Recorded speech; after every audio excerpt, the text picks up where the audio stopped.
Good morning and welcome back from the break. My name is Ray Scudlow, General Counsel of Be Well Connected Health and a member of the Corporate and Securities Committee of the ACC. I will serve as this chapter's host and one of the speakers for our second program titled Navigating Risk Oversight in the New Administration.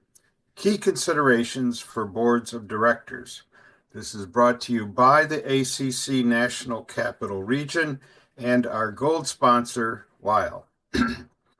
Some housekeeping matters for those of you who have just joined us. Please note that today's program is being recorded. All web seminar participants should have received a copy of today's slides in the reminder email. If you did not receive the email, please check your spam or junk folder. Excuse me.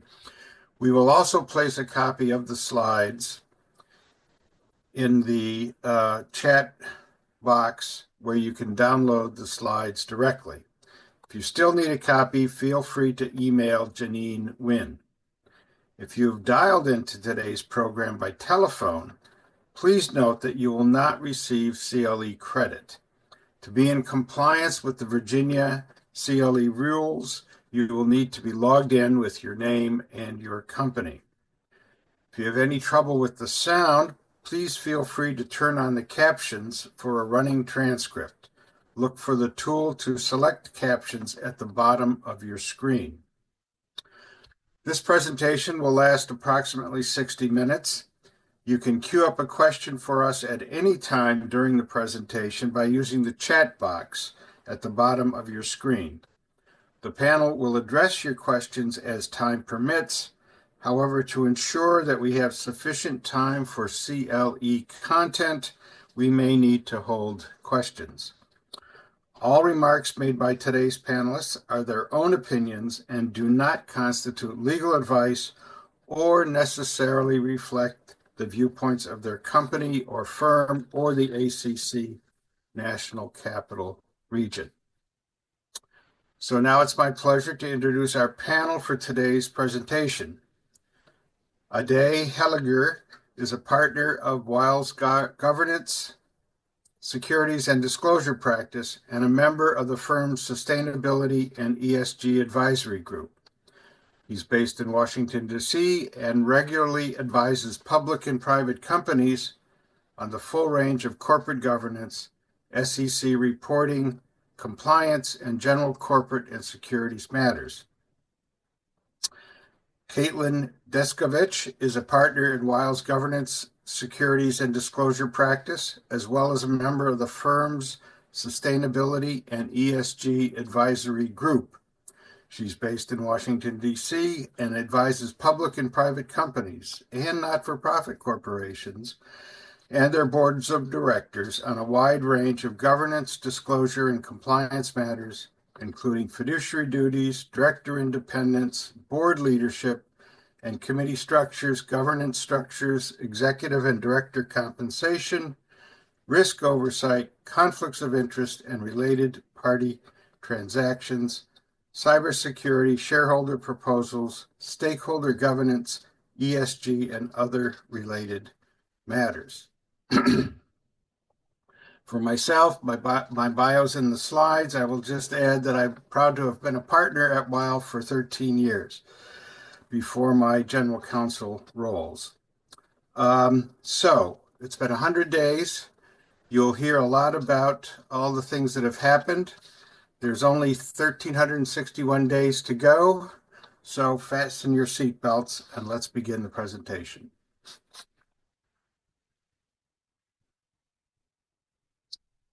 Caitlin and Ade, take it away. Great. Thank you. By the way, Sorry. Okay. That's me. Let's just get those up for you guys. There we go. Morning, everyone. Thank you for joining us this morning. I think we can agree, I guess, what a year these first 100 days of the Trump administration's second term have been. The administration came out the gate fast with a flurry of activity, really in an attempt to try to drastically change the shape, the size of the federal government, to rapidly implement its policies and various initiatives, ranging from international trade policy, immigration, to social matters, DEI, etc. And that's not all, right? We're still poised for tax legislation. We've got the big beautiful bill that's working its way through Congress now. We're expecting developments in AI and digital transformation, crypto, etc.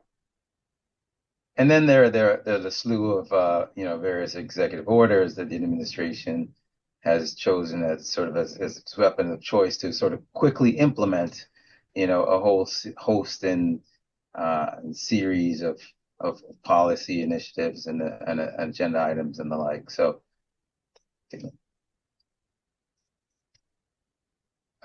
next slide, please. Okay, now it's up to you. Great. Yes, thanks, Ade.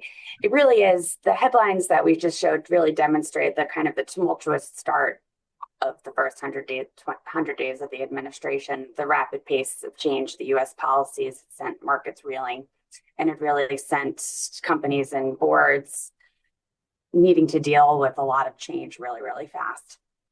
So among those things, we saw very quickly, it came right towards the ends of the fiscal quarter for a lot of companies. So they were needing to consider what they were going to do and thinking about the future of their business and how to communicate outlook to investors and their guidance and how to communicate how these risks and unknowns and uncertainties in the market were really affecting their companies and their performance when had to face it very, very quickly.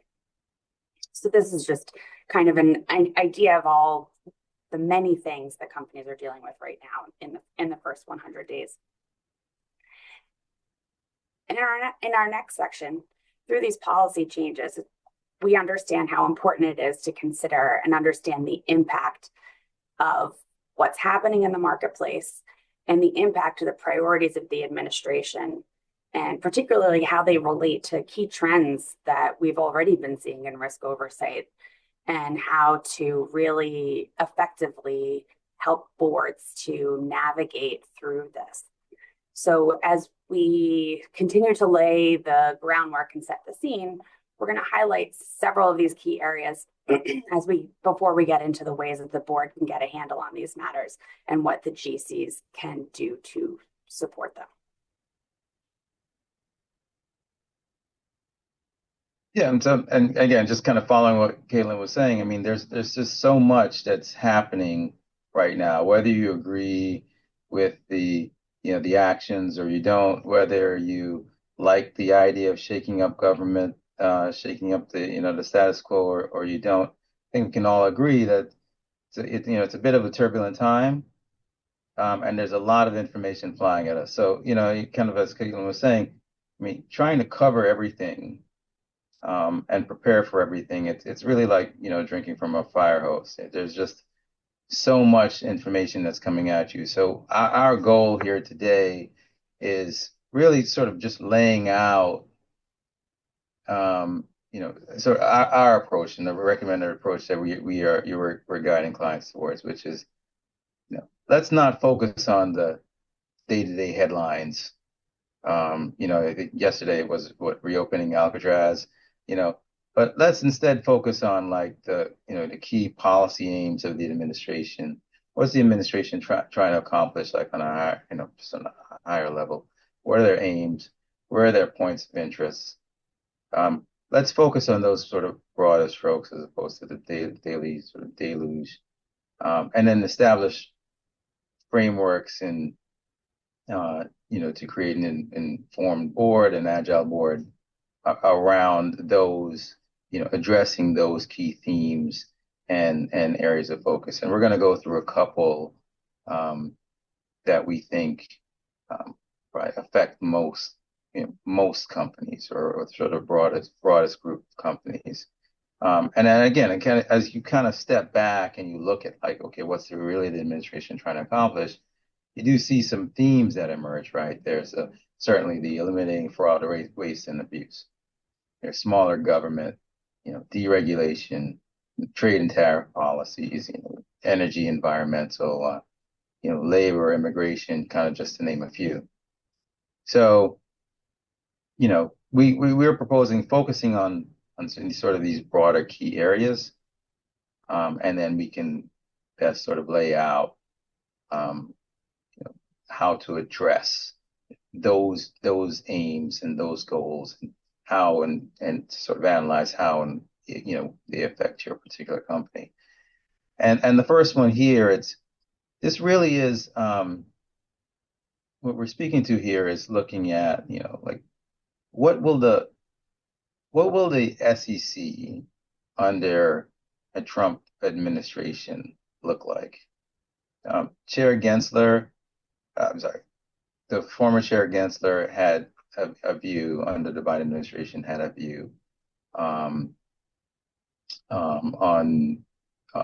sort of an expanded view of materiality, right? Not just your financial materiality, financial fraud, but a broader view on materiality, qualitative materiality, social impact materiality, and really on the SEC under the Biden administration really expanded sort of that take on what is deemed to be material information. Now, we now have a new confirmed SEC chair, Adkins. He's familiar to many of us. He was at the SEC previously. He's spoken. I was at the SEC when he was there as last time. He's spoken out on various issues. He's on the record in various things. So we sort of know what he likes and what he dislikes. We certainly know he dislikes overregulation, and that he believes or will, like, stifle growth and burden companies. But that, distaste for overregulation doesn't mean that we should expect less disclosure. We do know that he, in fact, is an advocate of disclosures of material information and sharing of material information with investors and the investing public. And so what we think, or what we expect to see under a Trump SEC with Atkins as the chair, is really a return to financial, economic, like, quantitative materiality, which is in line, again, with one of the administration's broader goals of eliminating fraud, waste, and abuse. And that's going to be a theme that's going to run through sort of several of the matters that we'll cover. But we're really expecting to see a return to that, focusing on what direct economic impact certain events will have on a particular company's business and its results, rather than the broader, double materiality, social impact types of materialities that were also a focus of the Biden administration. So what does that mean for boards and companies? It means, again, you should refocus on understanding and ensuring that that there are systems in place that will inform the board on how the company defines materiality, particularly as to matters that affect financial performance. How are those materiality standards used in practice? How are they disclosed in your documents and your public statements? There should be a particular focus, and we'll cover this as well. There should be a particular focus on disclosures in fundraising materials.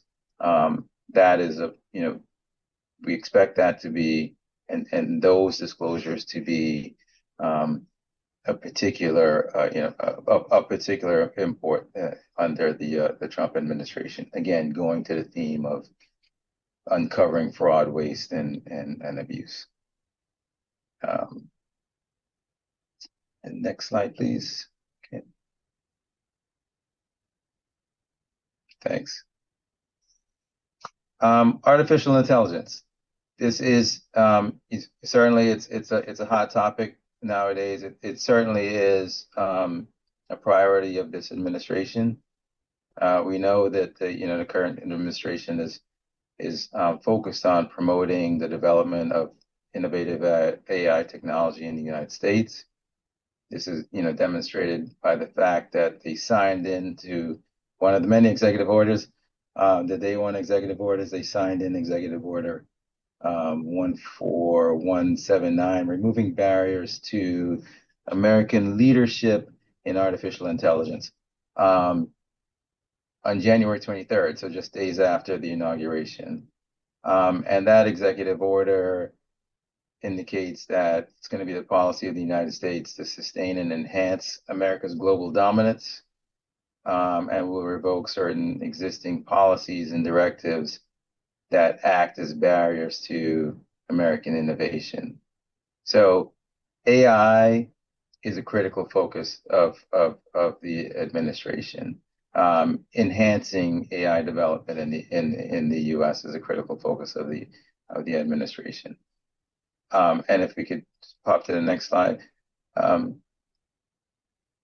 And so sort of two recent SEC and DOJ actions for false claims on the use of AI, or AI washing as we call it,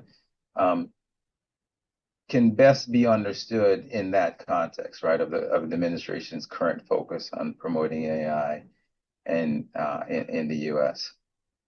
We saw just last month in April 9th, actually, the SEC and the DOJ commenced parallel actions against a privately held technology company, alleging that it had made false and misleading statements to investors regarding its AI capabilities. We saw later that month, on the 22nd, the SEC and DOJ announcing parallel charges against the founder of another company, again alleging false statements regarding its AI development with respect to a crypto trading platform. And so these actions, these are the first actions, AI washing actions under the Trump administration, but those actions and the accompanying statements by DOJ and SEC officials really demonstrate that the administration views AI washing, so false statements regarding the AI capabilities, as a significant threat to innovation in the field of AI in the United States, which again, and chilling investment, proper investment in those states to legitimate companies.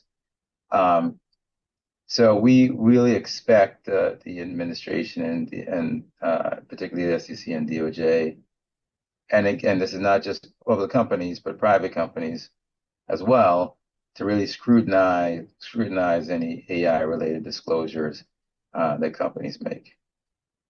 So, prime takeaway here is really you need to monitor closely your materials, your statements, your disclosures that you have regarding your AI capabilities, have supporting documentation for those claims. Sorry, Ray, were you saying something there? Oh, for those claims. And as we'll discuss later, boards really need to ensure that there are information reporting systems in place that will, push the relevant information up to them for them to properly oversee, the company's, their particular company's use of AI. And as just can't repeat this enough, particular attention should be paid to any statements used in fundraising activities, whether it's private or the public markets. And this applies really to large public companies. It applies to small private companies as well too. So private companies really aren't off the hook here as well too. Um, yeah. Next slide, please. Shifting gears to one of the next areas where the administration has been some action and also kind of a shift in the landscape a bit. The area of climate and sustainability, which had really been ramping up and was everywhere. Companies touting how green they are and their focus on climate. And while the SEC has decided not to continue to pursue the lawsuit that had been brought against it in order to advance its climate rules, and it's likely that the rules will never go into effect as they were adopted. We've been seeing a stall of disclosures, particularly in public company documents, but that has kind of filed with the SEC. But that does not mean that there aren't other requirements that companies are required to comply with, including the CSRD in the EU and complying with the EU requirements and also state laws. There are state laws that have been that are requiring companies to make various disclosures. However, the recent executive orders have targeted those state laws, though, and in particular focus on, if I get the name right, the ending radical. Oh, sorry, that's the next one. The limiting state overreach in the regulation of climate disclosures, and then also focusing on unleashing American energy and focused on non-green, non-clean, and getting back to the energy and focus on other the non-renewable resources has been a shift in the energy discussion for the administration. So as a result, many companies have taken the cue from the government in that regard and are de-emphasizing sustainability disclosures in their SEC documents, as I have mentioned. Where we've seen this in particular is in proxy statements, where this disclosure really was not required in the first place, but was a place where companies would focus on it in order to demonstrate to their shareholders who have been interested in the developments in this area and might be inclined to support or vote for their proposals due to their sustainability initiatives. There are some companies that continue to provide these disclosures to their stakeholders and other documents. Sustainability reports still remain, but there might be some focus or changing in the wording, and that is generally what we are seeing.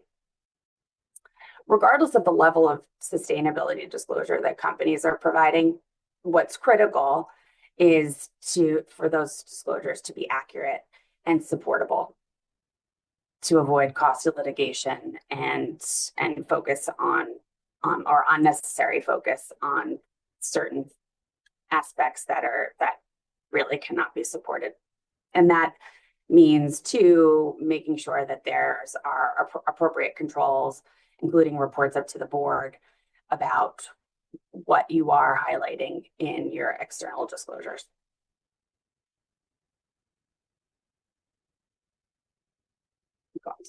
Relatedly, kind of, well, I guess similarly in with regard to a bit of the chilling effect of executive orders, as we've seen a huge focus on DEI, which we know was discussed in the prior panel, and might be the focus of other sessions today. So we won't get into too much detail, but the main point here is that boards should continue to be advised about how the executive orders relating to DEI are impacting the company, and what the best way for them to navigate and what the real risks are of the executive order to their company, and how they can navigate that. Generally, we've seen that the recent executive orders focused on eliminating invidious DEI programs have really had a chilling effect on DEI disclosures and companies touting their DEI. However, some recent data has shown that companies are still generally maintaining their DEI programs, just not highlighting them and focusing on them as much, using different wording and not prioritizing them. However, I will say that also depends on how might have to do also with in their industry as regulated industries, including the communications industry. As we've seen the FCC starting to launch an investigation into Comcast over its invidious DEI practices.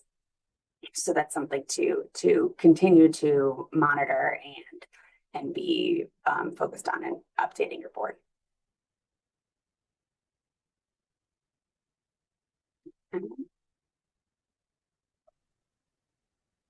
So I guess in these last 100 days, you may or may not have heard, but there's a tariff war going on. Really, the administration is really looking to remake geopolitics, right? There's going to be a shift in focus to more like nationalized economy, more shift to like protectionist policies, as opposed to free movement, or freer movement across borders of goods and services. And we've seen swings in tariff levels and negotiations as to whether or not negotiations when and where and with whom negotiations are taking place as it relates to tariff policy. We've also seen that the administration is, at least with certain countries, really scrutinizing cross-border investment, particularly under CFIUS. There was a memo earlier this year. It was called the America First Investment Policy, which sort of outlined the administration's take as it relates to foreign investment. In short, really, the aim is to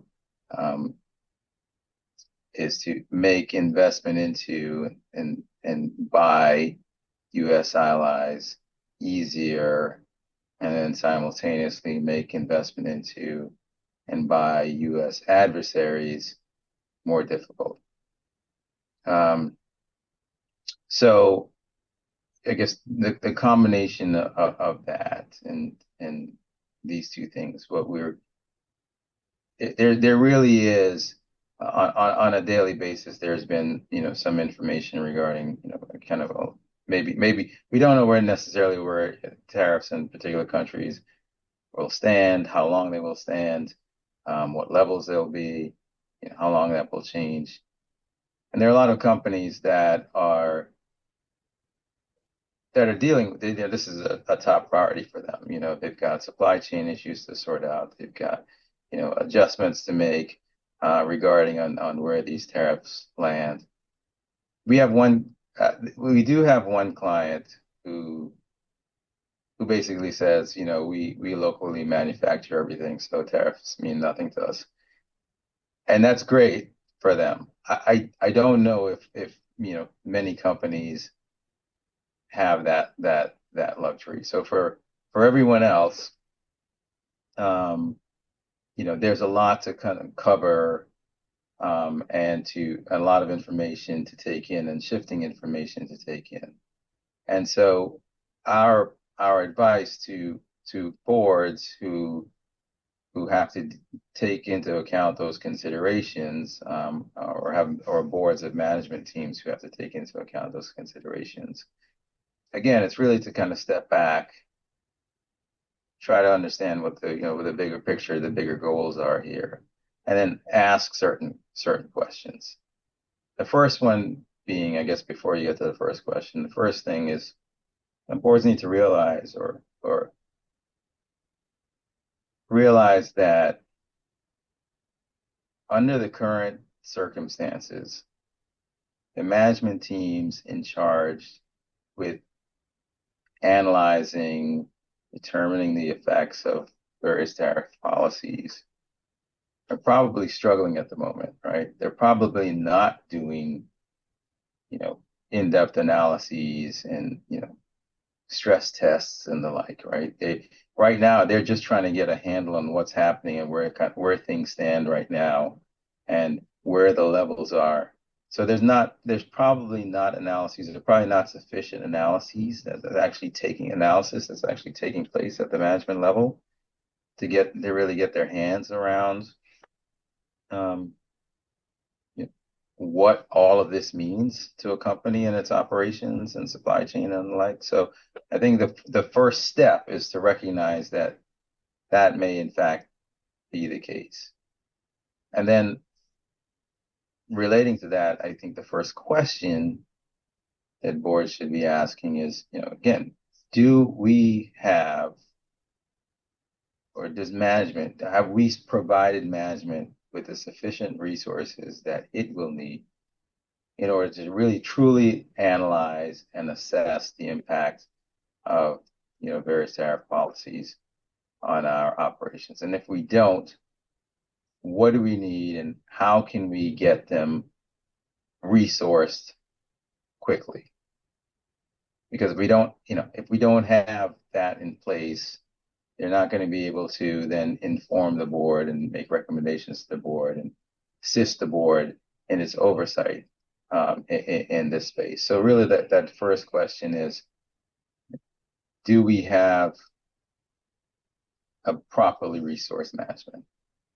And then from there we can go to questions like, how are we then assessing the impacts of tariffs on our supply chains, on taxes, etc.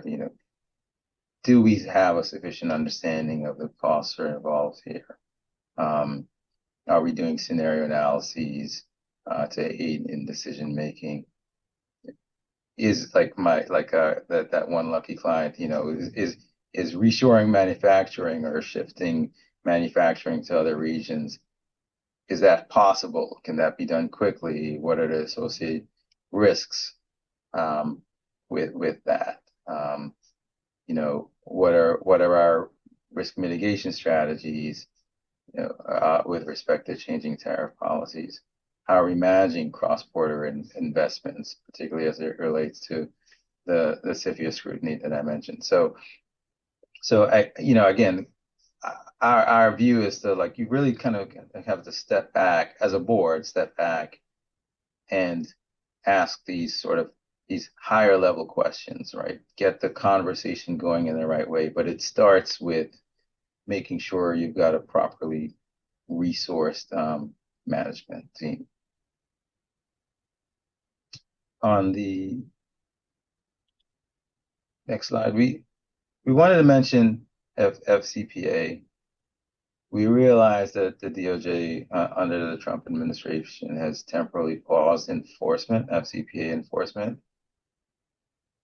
But we wanted to emphasize this because it doesn't mean that, with this temporary pause that there's now a free pass for bribery.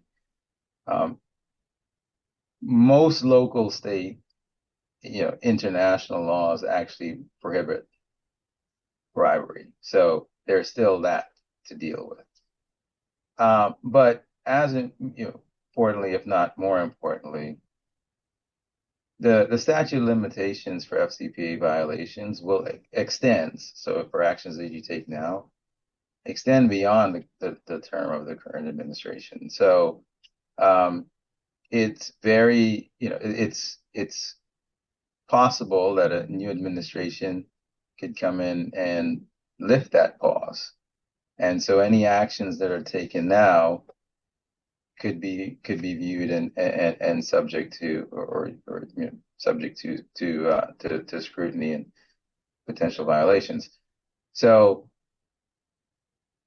companies should still remain vigilant in this space and continue to keep their oversight processes in this place and not take their foot off the gas just because right now there's a pause. And next slide, please. And the last area that we wanted to identify is cybersecurity, which is consistently identified by boards of directors as a significant risk and area of focus. I think in part because it's just so expansive, and it's hard to really feel like anyone ever has a good sense of everything, while there's innovation among threat actors just looking to figure out how they can get access to company information. The Trump administration, while signaling the importance of cybersecurity and through some of its recent actions, has been making efforts that we've seen that have been effectively unwinding some headway that's been made in recent years. The federal government had, as many of you might know, has been a source of a lot of sharing of information about threat actors and helping to inform companies and give them frameworks for navigating and identifying these threats to their systems and sharing information about developments. But now it seems that the administration's effort is really shifting certain responsibilities to the states for them to focus on infrastructure and the ability for companies to address risks. So we'll see how this continues to develop, but in part that's requiring, it seems like it will continue to require companies to really shore up their systems and be more responsible for navigating and identifying the risks that are out there. And it may require some refreshing of their cybersecurity monitoring processes, which will be important for informing the board. So boards should continue to focus on knowing and understanding their controls, the company's controls around cybersecurity. What's the plan when there's a cyber incident? Who should be informed? Who should be involved? And we'll get into some of this a little bit more when planning for events of crisis. But this is really what companies should be focusing on. And now, as we get into the next session, yes, Ray, go ahead. So just on the cybersecurity, you notice a lot of the rules and regulations go to disclosure once there's an incident that has happened. I am seeing a shift in the need for examination of the resilience and vulnerabilities of a company's network. And they're spending a lot of money. They may have decided or may have figured out that there's, 5 or 6 or 7 nodes that need fixing, but they haven't really analyzed which nodes are absolutely mission critical and which are auxiliary. And you can't just throw money at everything. So I see a trend towards trying to identify where the real vulnerabilities are in the mission critical areas and focus your attention right there. And I can see once a company has had several incidents, I can see boards of directors asking, what are we really doing and how vulnerable are we on a day-to-day basis?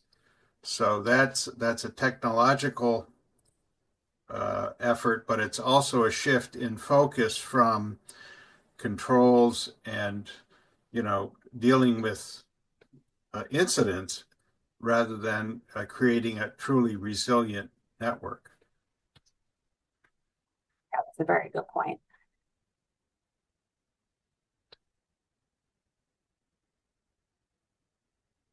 But I interrupted your flow. Sorry. No, not at all. We were just ending up that session to move on to the next, which is kind of looking more into the frameworks for board risk oversight. We've talked about a bunch of risks and have given some general pointers in reviewing and thinking about the risks and the trends and the areas of focus for the administration.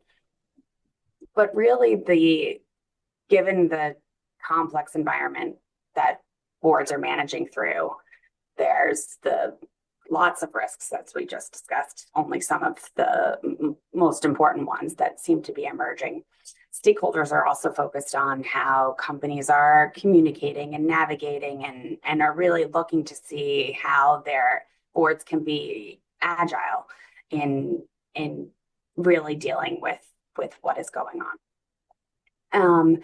And it's therefore critical for boards to review and identify what really are the most important risks. But yes, the market is dealing with, there's a lot of change and there's a lot of uncertainty at this time, but it's not the first time, nor will it be the last time that boards have needed to, or will need to navigate tumultuous times. I guess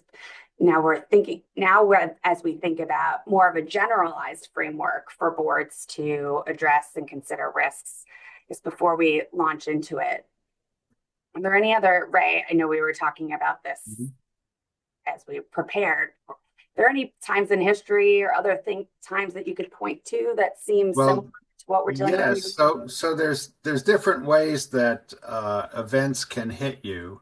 I'm thinking back to when Sarbanes-Oxley was first put into place, because there had been a serious lack of accountability in financial reporting.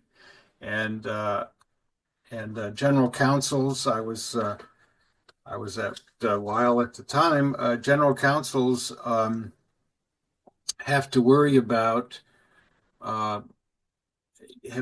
have to worry about how do they respond. And in Sarbanes-Oxley, there was a crisis, and the post-crisis, which changed governance. You had laws, you had rules and regulations, you kind of knew the legal framework, and then you had to adapt to that.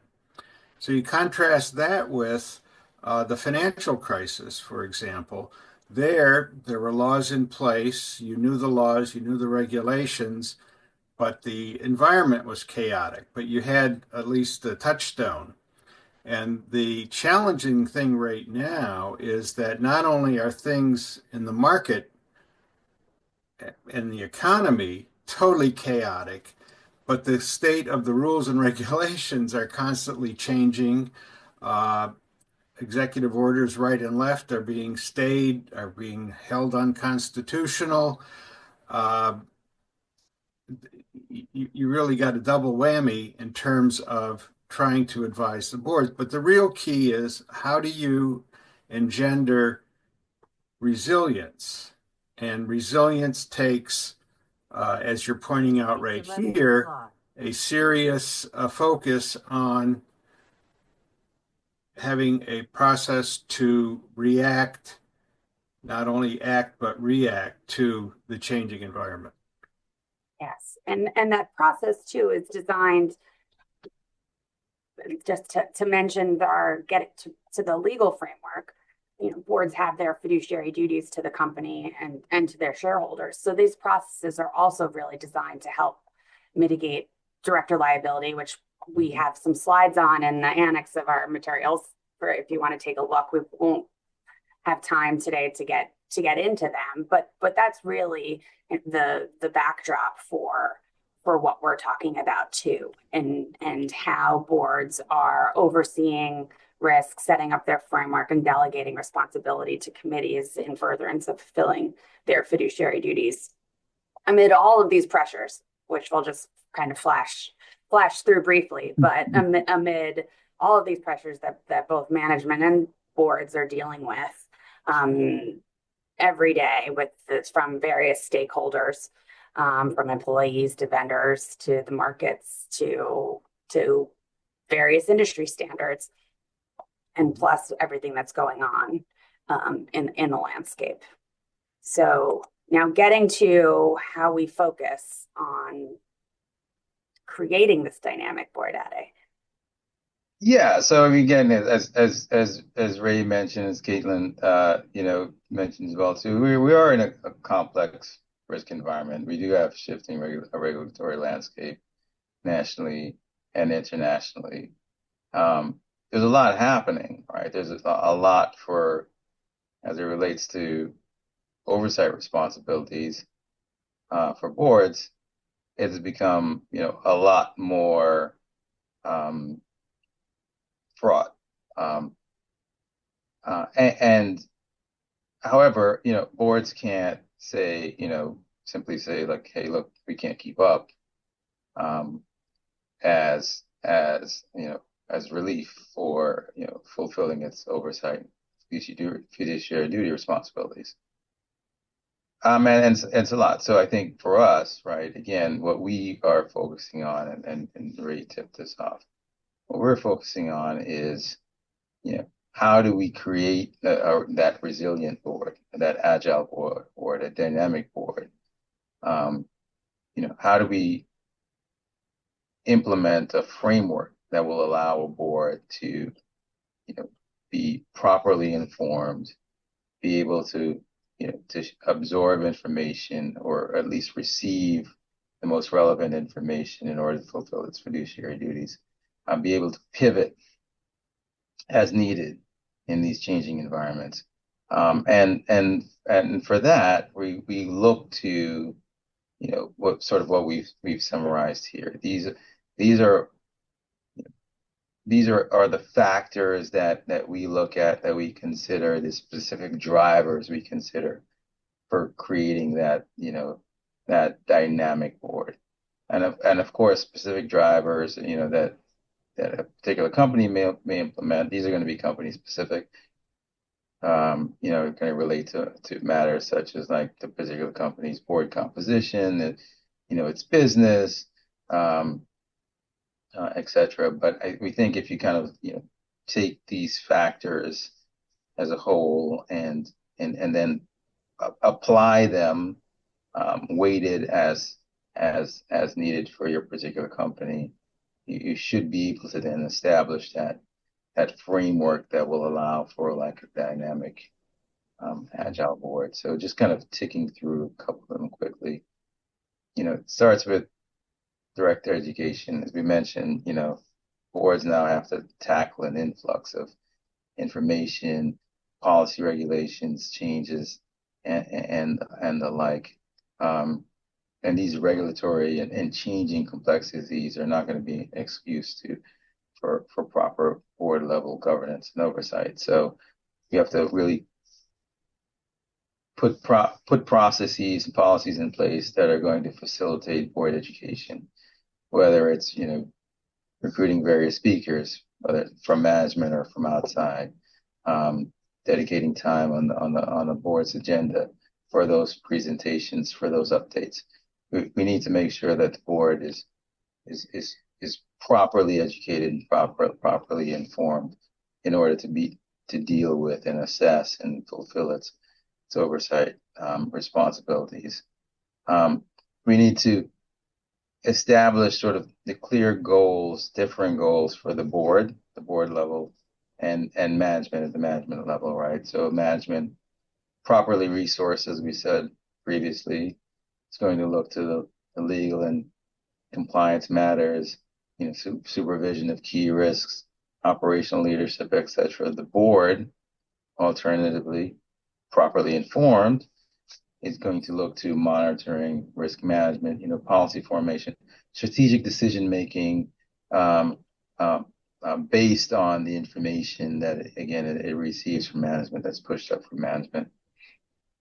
We need to look at the oversight structure at the board level, and by that we mean, determining whether or not, or determining what matters should be reviewed by the full board versus, a committee or a subcommittee of the board.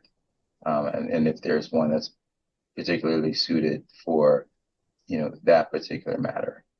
So, depending on your particular company, the tariff situation, is that so significant that it's a full board matter? Is it something that, or is it something that the audit committee for your company should sort of take a first look at? Do you have a technology committee to deal with your AI, your cyber? matters? Do you need that? So it's really, again, kind of parsing through, where best to seat a particular subject matter, particular policy matter at the board level, to ensure sort of all bases are covered. You want to look at board composition. So that's, the NomGov committee should ensure that they have identified candidates, and that the composition of the board is properly suited for the current times that we're in, these current turbulent times that we're in, and then kind of projecting ahead to, where we see or where we think we see things going, making sure you've got a board that's, properly in place to handle that. And then, just two quick things. You want to make sure you've got information reporting elevation systems in place. And that is ensuring that, that there are effective management level compliance and reporting systems that will push relevant information up to the board in order for it to fulfill its fiduciary duties. That ties into making sure you got a sort of properly resourced board. And lastly, we'll discuss this one in more detail. It's making sure that, at board meetings, minutes, agenda items, that these discussions and these topics are allotted time for discussion and proper discussion at the board level. But we'll come back to that one. Yeah, and just to say, I think, especially for public companies, to this is likely all stuff that you have in your corporate governance guidelines. But this is a framework that, that's a great best practice for private companies, not for profits. This really helps. And how you can assess this and make sure that your board is evolving and equipped to handle all the different crises as they arise is through your evaluation process too. And just to mention, it's like, how can you introduce or in any review or bring up these changes and this should be part of considering the landscape and any changes that should be made as part of your annual board evaluation, and considering these areas. I wanted to mention that point too.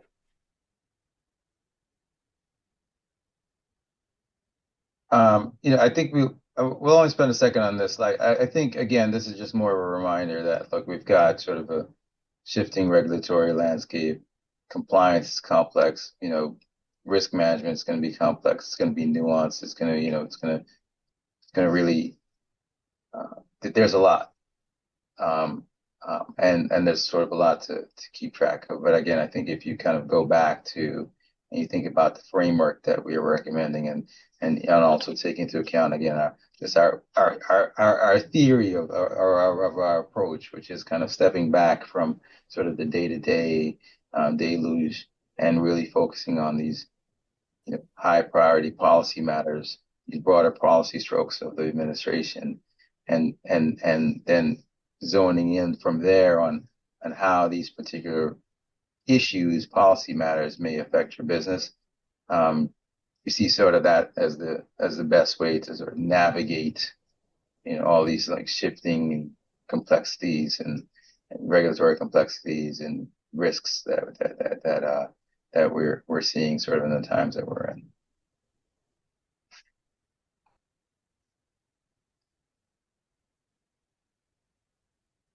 So on this, I think, the general counsel is a key player here. The well-known and legendary almost general counsel, chief legal officer of General Electric, Ben Heineman, wrote a book, and his focus was that the general counsel's role should be ensuring high performance with high integrity. And that kind of is what drove him to make the legal function so important. And I think that general counsels have to be just forward-looking, have to focus on resilience, and if you want anything done, you've got to make it somebody's day job. It can't be and other duties as assigned. It has to be someone's focus, and that really should be the general counsel, not to do the substantive work necessarily, but making sure the system is well tuned as a high performance engine, and to do so in a compliant and legal way. So my only point here is that general counsel's key.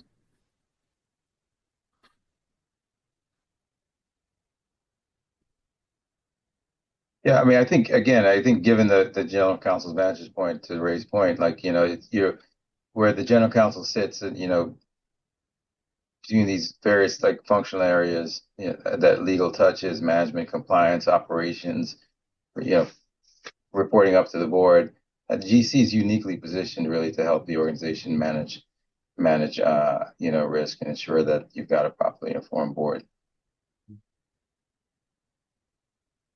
Yeah, and when we're often advising general counsels, we understand it's a balancing act because you're reporting to the board and you're fulfilling, helping them to understand what's going on at the company and viewing all the risks that are facing the company and the operations, but you're also part of the management team and making sure that you're reporting properly up to the CEO and CFO and supporting the team and managing your teams under you, and making sure that you have all the right people in place to get the information that you need in order to best do your job.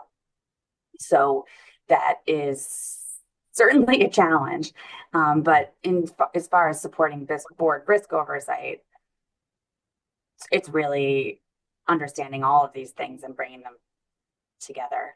And some of the ways in which we can do that also kind of parallel to our board framework slide is we kind of put into 4 different areas. We have the information reporting elevation systems, which are critical, in making sure that directors are made aware of the risks and the steps that the company is taking to address what management is identifying as the most critical risks to the company, and helping the board to review and understand what those are. And on that one, I mean, look, companies that are in Delaware are going to be familiar with, mission critical risks and care mark duties. They're going to, you will be familiar with, and others, should certainly become familiar with, sort of those care mark reporting systems that are, to sort of put in place to push information up to the board to ensure that the board is properly informed, and so in order for it to make a informed oversight in decision making. Sorry, Caitlin. No, and for sure, and just making sure that we get through everything, kind of summarizing through the rest, having board committee agendas and really identifying the priorities and making sure that they're getting to the important topics that they should be covering. Having agendas and preparing for these meetings ends up being incredibly important, and it helps to establish a framework for expectations of what's covered and helps the board to plan. And then relatedly, minutes, then memorializing what was discussed can be supported by the agendas too, and making sure that really the most important topics are covered.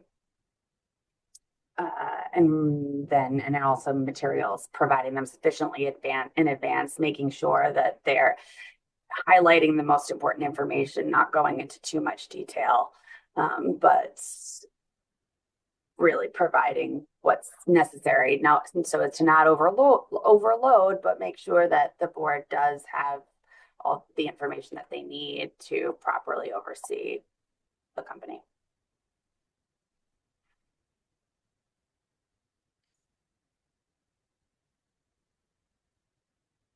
And relatedly, being prepared for a crisis this could be a whole session on creating a crisis plan, but I think that it's just important to be mindful of and having a plan and being ready to act on it when a crisis does arise. They can range from the need to do an investigation for improper conduct of a board member or a member of management, or an external event that is causing an impact on the business. At some companies, it could be these tariffs. At other companies, it might be more like a cybersecurity incident. But making sure that you have the right people lined up so that you know who to call and that the board is informed, or the audit committee chair, depending upon the crisis, who's the first person to get the call when a crisis does arise, so that the company can react and respond accordingly.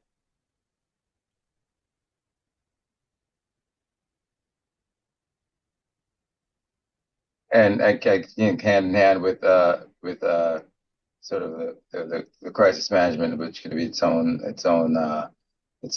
webinar. There's reputational concerns. Again, that shouldn't be forgotten as a risk. The reputational risk, reputational harm, which can certainly have quantitative negative impacts as well too. So safeguarding that, keeping that in mind as well too, keeping that on the lists of risks to be aware of, and to address, and to create mitigation strategies for. I think look, I think we only have like maybe 2 minutes left, so we may pause here. Ray, see if we have any. Yes. Any questions. Let's do this. We do have some time, so we will take ourselves off of record, and we will